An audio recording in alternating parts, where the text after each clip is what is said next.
Let's get metaphysical. We're going to talk about the book Averroes and the Metaphysics of Causation by Barry Kogan.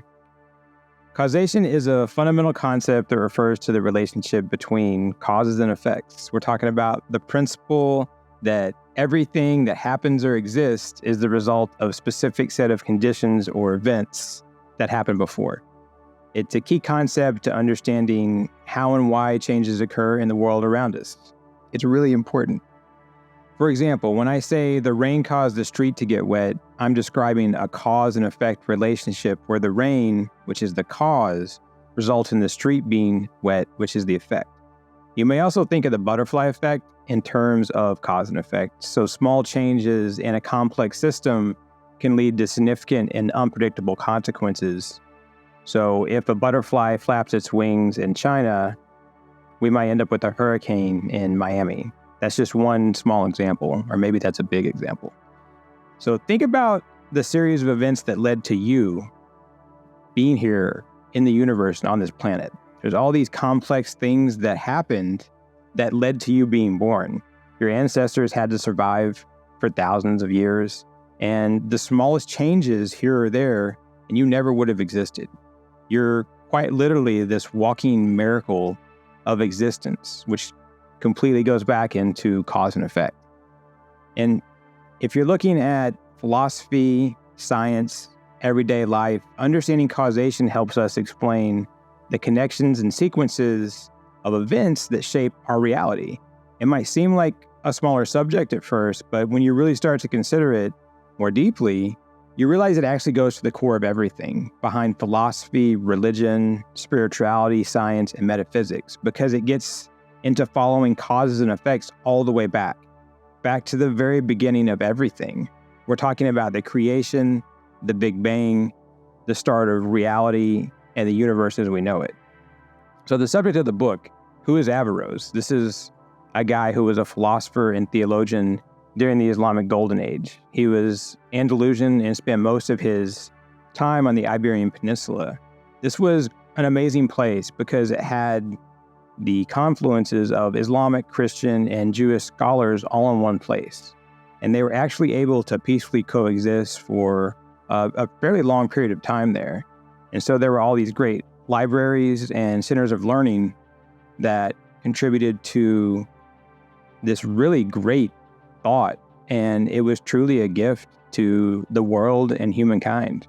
We probably wouldn't be where we are today if this hadn't existed back then in this place and during the Golden Age of Islam. And Averroes was this massively influential philosopher because he was in large part responsible for resurrecting Aristotelian philosophy. And what I mean by that, as hard as it is to believe, the teachings of Aristotle had largely been lost to Western thought. That's kind of a crazy thing to think about. And so we owe Averroes a great debt for helping this resurrection. And his westernized name is Averroes. That's what they called him in Latin, but his actual name is Ibn Rushd. And he was also important because he strongly argued for philosophy as a legitimate pursuit within Islamic scholarship. And he was far more than just a philosopher theologian. He was also a polymath, which basically just means that he was a person of many educational pursuits. He wrote about medicine, astronomy, physics, psychology, mathematics, law, and linguistics. I mean, this guy studied everything and he wrote about everything. His book on medicine was used as a textbook in Europe for centuries after his death. A few weeks ago, I was having a conversation with a friend of mine, and somehow we ended up talking about the Golden Age of Islam. It got me to thinking about the philosophy collection of books that I had on my shelf, because this collection's arranged by birth date of the philosopher. So it's kind of like they're in chronological order. And I was looking at the shelf and I realized that there were 4 great Islamic thinkers in a row without anything in between. And so you had Avicenna, or Ibn Sina is his Islamic name, Al-Farabi, Al-Ghazali, and Averroes, who's the subject of our book today. So it dawned on me just how dominant Islamic Golden Age was in terms of historic human thought, that there were 4 philosophers in a row that were all Islamic without anybody in between. And that's out of, I think, 140 or so books that I have on philosophy. So it just shows that period and how important it was in human history. This work is put together by Barry Kogan, and it's heavy on his commentary and analysis with a little bit less original source material than some editions. But I think sometimes when you're teaching yourself something like philosophy, it helps to have a teacher that kind of teaches you to teach yourself so that you're able to learn better. And I think a little hand-holding is this really helpful thing because, this is a fairly technical work on causation here. And it also offers a solid background on Averroes as a man, and it continues with introduction to his core philosophy.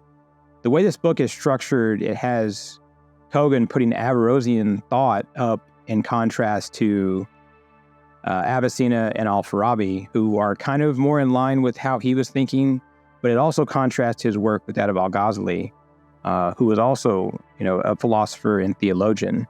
But he was a much more of a theologian compared to the others, and he was seen as kind of a fundamentalist. And it's pretty clear that Averroes didn't care too much for Al-Ghazali and his thought, and I suspect Averroes knew exactly what he was doing by kind of, at times, slapping down Al-Ghazali in his arguments and propping up Aristotle and the ancient philosophers. It feels like it was a stand against theocracy and fundamentalism, and I think that's probably a very modern view that I have because obviously this is hundreds of years later, and it's probably more nuanced than that. But I think the point here is that we get a comparison of cause and effect as seen by all four of these great Islamic Golden Age philosophers. This book goes really deep. Given the sometimes highly technical nature of the work, I got lost sometimes. It wasn't so bad that I couldn't find my way back to the point. And I think sometimes the best way to get to know various metaphysical subjects is just to kind of dive in and read, even if you don't quite understand everything as you're reading it. Cause and effect may be seen, again, like we were talking about earlier, at first glance as this mundane subject, but really it's this quite interesting thing once you dig into it. You have to consider the cause and effect on the creation of the universe, or even ponder the fact that whether it was created or whether the universe just always existed. I think that's a huge question. And you have to consider the divine in all of this and in its position in the creation or non-creation of the universe. When I say non-creation, I mean that the idea that the divine would have always been in existence. And if you dig deeper into cause and effect, you start to unravel some critical questions about reality itself. And that really interests me. I'm always interested in everything about reality and how our perception of reality, our interaction with reality can take us back to the divine. And I think that when I say divine, I'm talking about that universal connection to our true self, or that base consciousness that you may call the Brahman or nature, Christ consciousness, that self with a capital S. There's all kinds of things that it can be called. It has many names. And it often goes back to the question of the divine. As you read almost any philosophy throughout human history, you'll find that the author or the source address the divine, sometimes advocating for the presence of God, or sometimes the complete absence of God. But even in the absence of God, there may still be something divine, something universal. That's also an argument. So God and the divine pervade our thought. Even in the negative or the argument for no divine, we still see the thought itself presenting itself consistently of, does it or doesn't it exist? And with Averroes and the great Islamic thinkers, we're dealing with an Abrahamic God. And all four of those philosophers see God in our world and in our absolute reality, and in our creation or origin or all that has ever been. They definitely see that Abrahamic God. And before we move on here, just take a minute to subscribe by hitting the watermark in the lower right-hand corner. And if you think this video might be helpful to friends or family, please share it with them. We end up having to look past the dogma. And when we're talking about the divine or the Abrahamic God or some sentient human-like God, I think we have to look at dogma and what it means to the philosophy that we're reading, to the religious documents or theological documents that we're reading. And these Islamic Golden Age philosophers had this adherence to the Abrahamic God, and that's significant because as I've read all of these historic philosophical texts, I see these dogmatic principles really impede deeper metaphysical thought. It keeps these philosophers from bringing forth simple metaphysical possibilities or even probabilities that they could outline as logical truths concerning maybe this esoteric divine. Basically, they have kind of a theological system that's handcuffing them, keeping them in these boundaries that prevent them from fully elaborating their ideas. We get bogged down in the trappings of human influence religion. And reading this book, you could almost feel Averroes was trying to tell us something, but he couldn't because he was in those handcuffs that existed back in his time. So we lose out on what would have been richer thinking from these great thinkers. And that means we have to look at their work and look in between and around what they're saying to sometimes arrive at what their point probably was in all actuality. Some might say, well, you can't do that. But this is philosophy. So we can really do whatever we want because philosophy is just like that. And your own spiritual beliefs, your own core beliefs, your values and how you see the universe, that's deeply personal to you. So you can make it whatever you want to make it. And for me, like a bolt of lightning, my greatest takeaway from this work was the thought that I developed that kind of struck me. It was that the divine being or divine consciousness enable our own individual consciousness to create and manipulate our own reality. It gives us everything, and it actually fundamentally is everything. Without it, no action or cause, and therefore effect, is possible. And maybe that seems like a simple conclusion, but there was a lot of pages that had to get me to that point. And I actually explained this theory of how we create our own reality from our consciousness, which I believe is linked back into that universal consciousness, in a video about these reality bubbles that are formed because they're formed around our consciousness, our reality. So if you're interested in that, please click the card link in the video here and you can learn more about it. And as we're talking about our reality, that connection back to the universal consciousness, think about the connection to the divine, the connection to the universe, or that core self we were talking about earlier, or any of those other names that we discussed.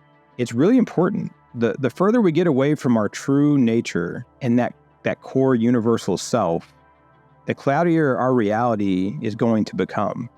The more we slow down and we atrophy because we're getting away from who we were meant to be. So our own reality dims as we become beholden to this dominion of the collective consciousness and this collective reality. So you can just get lost in this thing that pulls you away. And if you watch any of our other videos, you'll hear me talk about this stream of unconsciousness. And that's where we're talking about the pull of society that takes you away from your true self. And your true self is where you're meant to be. That's who you are. It's where the joy and beauty of life is. So always just think about where you're at and where you're going, and think about everything around you and how it's formed, and make sure that it's your beliefs, your values, your idea about what your reality is. Don't let anyone else tell you that. Don't even let me tell you that here in this video. You just decide for yourself. And ponder this quote from the book. I think this was really beautiful. The existence of the world always has been and always will be linked together with non-existence, as is the case with movement, which is always in need of a mover. And I think that quote really delves into cause and effect. What moves what happens when. That's what this book continually gets into. And I think the why matters. This book may be summed up simply as the why matters a lot. You probably understand this, right? Like, you always ask that question, why, when you're a kid. And I didn't stop asking it. When I was in the Army, an officer would come into my office and ask me to prepare something for the general, some kind of briefing or assessment or whatever it was. And I would always ask the officer, the captain, why? And get really mad at me and tell me to just do it. Like, okay, lawyer, just do it. And I'd tell him, I'd say, if I knew why the general wanted it, I'd be able to put together some kind of product that truly answered what the general was looking for. So the why really did matter. The why does matter. And I think this book really gets into the core of that. One of the themes I kept picking up on as I read this is that change is absolute. And I don't really subscribe to absolutes as a rule, but I do make an exception for change because the universe is always changing. We're always changing. Life is always changing because the universe is always in motion. This cause and effect have their fingerprints all over change. Change is cause and effect, and it's so present that it's always swirling around us. It's some kind of peaceful chaos, if you will. And we can choose to see it as either peaceful or chaos. So why not see the peace in it? If you embrace change, if you accept change, and I think acceptance is this deep thing. So if you accept change, then it's this very freeing thing for you. Causation in the human realm also seems to come down sometimes to free will versus the domain of the divine. But I'm not sure that these have to be mutually exclusive. What if the universe is just passively kind of doing its thing and we're destined to have to choose a particular cause or effect? We're talking about actions here. I don't think we have to get an answer to this right now, but it's definitely discussed in this book. And I tend to think that we can have free will, but maybe also have a universal destiny. I think we can find great truths at these fault lines of contradictions. And I always come back to that. I always kind of ponder it. And I think it's worth going back to and thinking about. Have you ever thought about how we define things? Averroes sees definitions as potentially limiting and cumbersome, but he also recognized their importance in having a dialogue. You can't really have a conversation if there's not some definition to the words that you use. And I've thought about this quite a bit, and the longer you think about it, I think we also think about the fallibility of words. Just ask someone to define spirituality. That's a very different word to different people. Or ask them to define consciousness. That's also something that is almost ineffable or indefinable. I mean, you can't necessarily put your finger on it. And so I think that shows us how difficult definitions are sometimes. That takes me back to reality a little bit. And as I was reading through this, sometimes mind-numbing arguments on the metaphysics of cause and effect, it really highlighted for me the fluid and kind of messed up nature of our reality and the universe. And that maybe all these different philosophers are right. Like objectively, they probably all are right because they're seeing it from different perspectives. And I think when you see something from a different perspective, maybe you have a different universal truth of something. I really did appreciate Averroes, and much like him, I didn't always care for what Al-Ghazali was putting forth, which was also talked about some in this book along with what Averroes was saying. And I think Al-Ghazali may have been onto something about reality being utterly bendable to the divine. And I don't think that was God necessarily as Ghazali saw it, but I'm talking about the universe. Maybe even our self or superconsciousness can bend reality. And there's a lot to be said about reality being whatever the divine shows it as. So if a human's enlightened to the divine within, again, that capital S self inside, your superconsciousness, your whatever you want to call it again, then if a human's enlightened with that, then we have that inside of us. Then this human may see anything that reality has to offer, which would necessarily be almost infinite. That's a pretty big concept. I don't know if I can go much more into it, but I think that's something big to explore.